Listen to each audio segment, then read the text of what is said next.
My mother didn't just love my brother more, she built her entire life around protecting him and expected me to pay the price every time he failed. At family dinners, she praised him like a hero and talked about me like a backup plan. I stayed quiet for years, not because I was weak, but because I was watching. The night she finally needed me to save him again, I made a choice she never expected. And that choice changed everything between us. Before we dive deeper, let us know in the comments where you're watching from. We'd love to hear from you. And if you're new here, click on the subscribe button so you never miss any of our upcoming videos. I was 7 the first time I understood what I was to my mother. My brother Lucas had stolen money from her purse to buy baseball cards. $20. She found the empty packs in his room, and he didn't even try to deny it. I was sitting at the kitchen table doing homework when she called us both down. I thought she was going to ground him, maybe make him return the cards. Instead, she looked at me and said, "Did you know about this?" I didn't. I told her I didn't. She sighed, that particular sigh that always made my stomach hurt, and turned to Lucas. "You know better than this, but you're young. You made a mistake." Then she looked back at me. "You're older. You should have been watching him." I was 7. He was 5. That was the first time, not the last. I remember standing there, confused, trying to understand how his theft had become my responsibility. My mother placed her hand on Lucas's shoulder, gentle, protective, and told him everyone makes mistakes. She didn't touch me. She just gave me that look, the one that said I should have known better. The pattern became clearer as we grew up, sharper around the edges, harder to ignore. Lucas failed a test. I should have helped him study, even though I had my own homework, my own tests, my own struggles that no one asked about. Lucas got into a fight at school. I should have walked him home a different way, even though we took separate buses and had no idea he was having problems with anyone. Lucas crashed the car when he was 16. I should have offered to drive him that night, even though I wasn't there, didn't know he was going out, and had my own plans that my mother had already forgotten about. Every single time, the logic was the same. He's struggling. He needs support. You're capable. You can handle this. And I could handle it. That was the problem. I got good grades without anyone checking my homework. I got a job at 15 because I wanted my own money. I made friends, kept myself busy, and learned early that needing things from my mother was pointless. Lucas needed her, so she gave him everything. The thing about being the reliable child is that people stop seeing you as a child at all. You become a tool, a resource, someone who exists to make other people's lives easier. I became the third parent in the house, the one who didn't get to make mistakes because someone had to hold things together, and my mother made sure I knew that was my role. High school made everything worse. Lucas was a freshman when I was a junior, and my mother sat me down before the school year started with a request that made my stomach drop. "I need you to keep an eye on him. Make sure he's making good choices." He didn't need me. He barely acknowledged me in public, but I said okay, because that's what I always said. That year, Lucas joined the basketball team and quit after 3 weeks. He joined the debate club and stopped showing up. He signed up for tutoring and never went.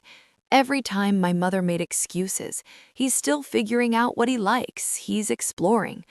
I had joined the yearbook committee, the volunteer club, and maintained a 4.0 GPA while working part-time at a grocery store. Nobody talked about me exploring. Nobody gave me time to figure things out. I thought college would be my escape. I applied to schools far enough away that I'd have to live on campus. I worked extra shifts to save money. I filled out every scholarship application I could find. When my acceptance letter came from a state school 3 hours away with a full scholarship, I was so happy I cried. My mother's reaction was different. 3 hours? That's so far. What if something happens with Lucas? "He'll be fine, Mom." She pressed her lips together. "I just think you should consider staying closer." I went anyway. I moved into a dorm room with a girl named Priya who became my closest friend. I declared a major in business. I joined clubs that had nothing to do with being responsible or reliable. I just existed, for me. It was the best 2 years of my life. Back home, Lucas was struggling. My mother called weekly with updates. He'd failed 2 classes, he'd gotten into trouble at a party, he'd wrecked her car. Every call ended the same way. I wish you were closer. He listens to you. He didn't listen to me. He never had. Lucas enrolled in community college after barely graduating high school. My mother was relieved. He dropped out after 1 semester. She called me crying, said she didn't know what to do. I was studying for finals. I had 3 exams in 2 days. I spent an hour on the phone with her, listening, reassuring, suggesting things she'd never follow through on. When I finally hung up, Priya looked at me and said, "You know you're not responsible for him, right?" I did know, intellectually, but knowing something and feeling it are 2 different things. I graduated with honors, got a job at a marketing firm in the city, found an apartment with Priya. My mother came to my graduation, she took pictures, she smiled, and then she spent the entire dinner afterward talking about how worried she was about Lucas, who hadn't found steady work yet and was still living at home. 2 years later, I bought a house. It was small, a 2-bedroom in a quiet neighborhood, but it was mine. I'd saved for the down payment. I'd gotten the mortgage on my own. I was so proud. My mother visited once. She walked through the rooms, commented on the paint colors, and then asked if the 2nd bedroom was big enough for Lucas in case he ever needed a place to stay. I felt something crack inside me. Not break, not yet, just crack. "I'm planning to use it as a home office, Mom." "Oh, well, you could always move the desk if you needed to." At family dinners, which I attended less frequently, the conversation always centered on him. Lucas had gotten a job at a warehouse, then quit because the hours were too early, then gotten another job at a retail store, then quit because the manager didn't like him. My mother framed every failure as bad luck, wrong timing, someone else's fault. When she talked about me, it was always in the context of what I could do for him. "Your sister is good with budgets. Maybe she can help you. Your sister knows people in marketing. Maybe she can get you an interview. Your sister has that extra bedroom." I started saying maybe and then never following through.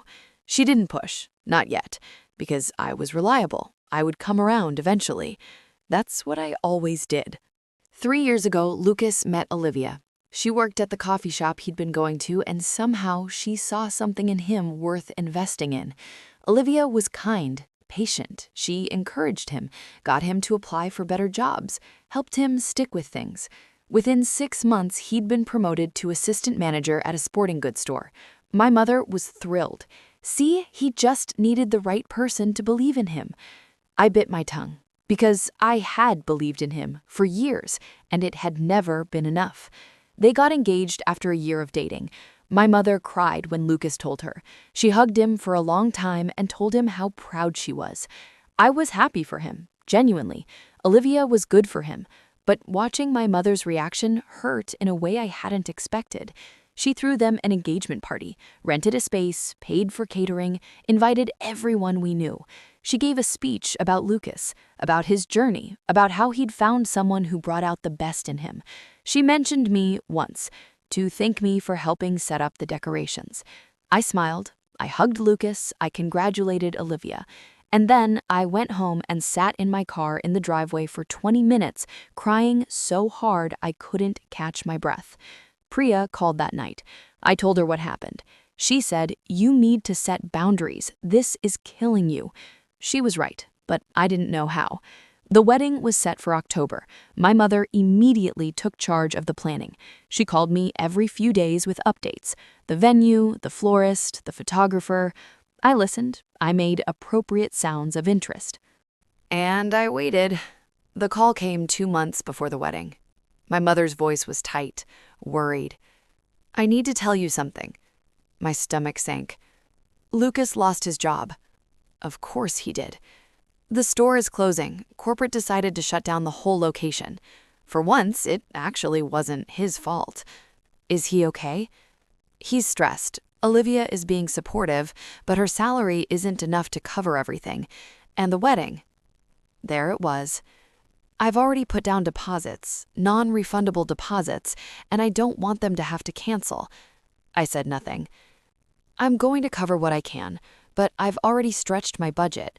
I was thinking maybe we could all pitch in, as a family. We, as if I'd already agreed. How much are we talking about?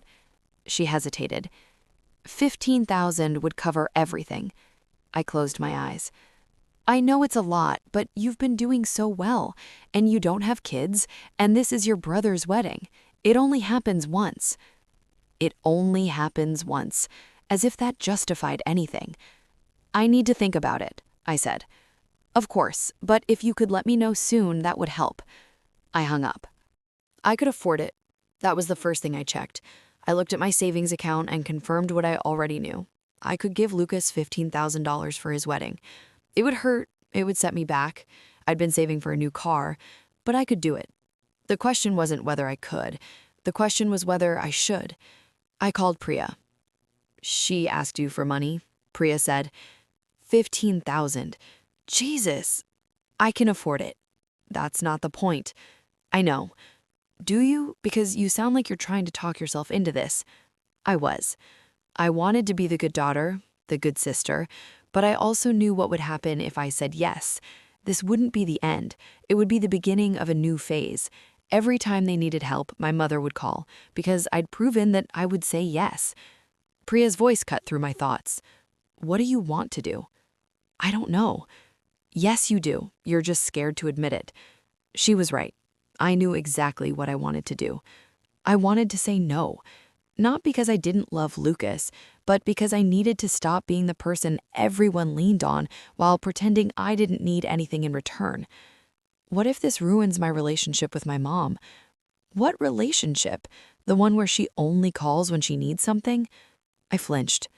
I'm sorry, that was harsh, but someone needs to say it.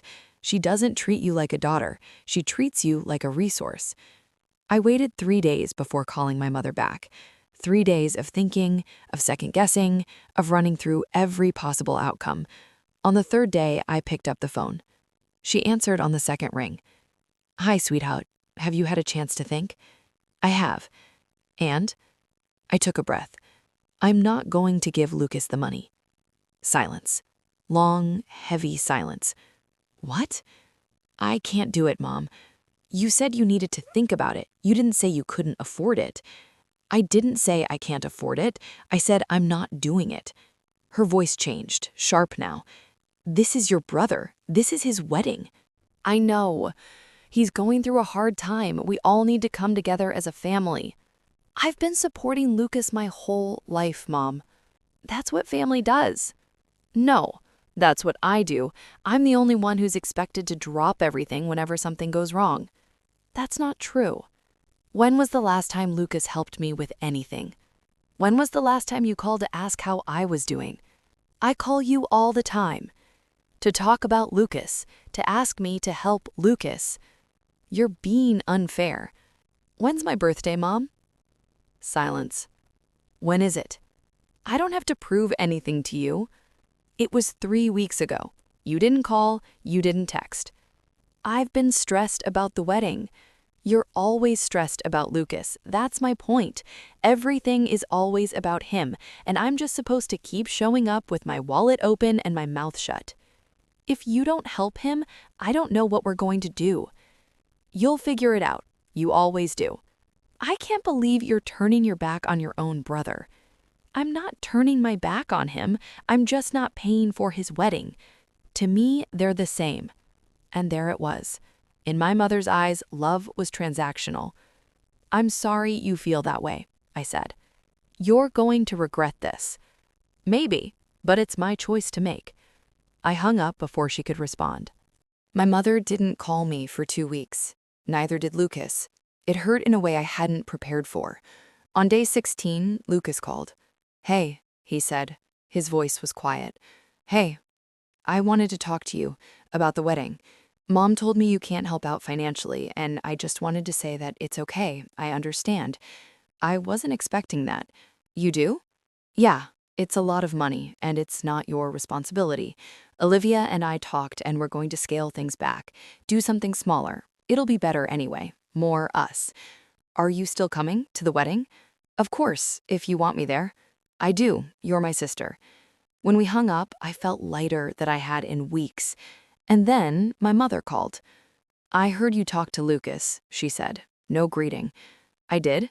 "He told me he said it was okay, but it's not okay. He's just trying to keep the peace." He seemed genuine to me. "You've put me in an impossible position.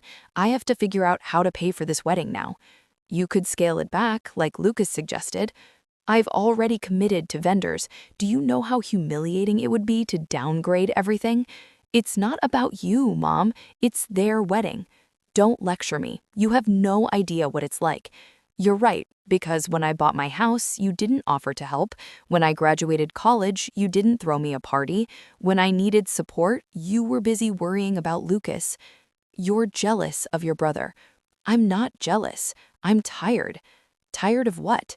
Of being invisible unless you need something, of watching you give Lucas every chance while expecting me to handle everything on my own. I did my best. Your best for him, not for me. You didn't need me the way he did. And there it was, the excuse I'd heard my whole life. I wasn't fine, Mom. I just didn't have a choice. She was quiet.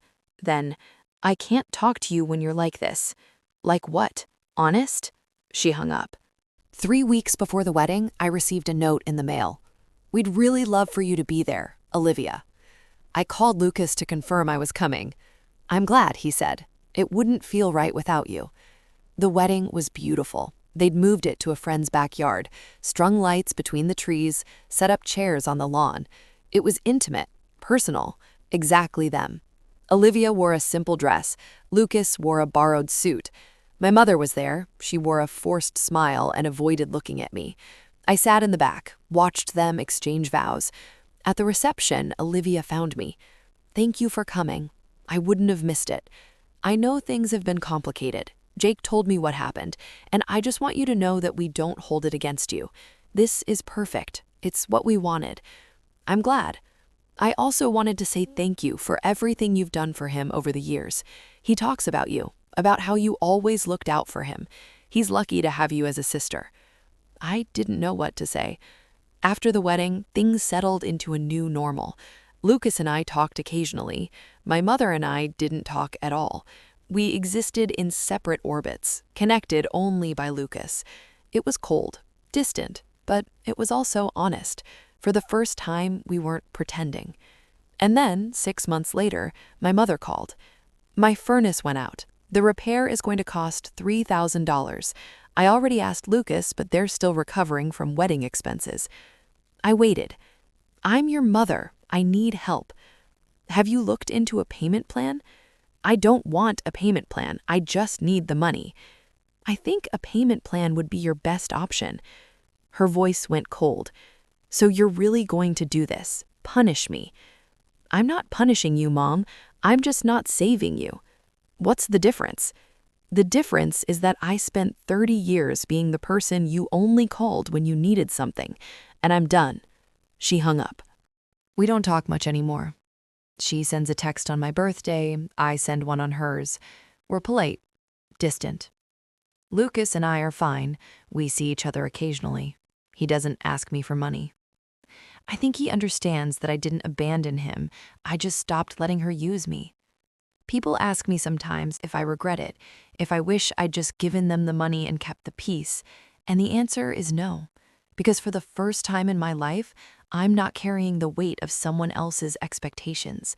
I didn't punish my mother. I simply stopped cushioning the consequences of her choices. I stopped being the safety net. I stopped saying yes when I meant no. I stopped giving pieces of myself away to people who never asked if I had any left to give. And for the first time in my life, that was enough. I was enough, just as I was, and I didn't need anyone's permission to believe it.